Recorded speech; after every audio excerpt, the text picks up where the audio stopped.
tampak depannya ya lebih enak lihatnya karena udah diatapin dengan ini ya, atap kayak alkan lagi.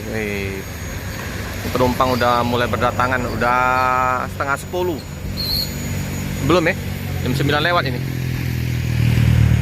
Hanya 4 bus yang terparkir.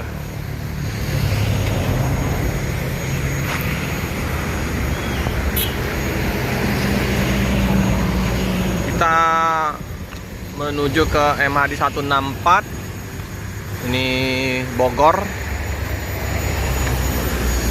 Seperti biasa ya, mekanik lagi memperbaikin busnya.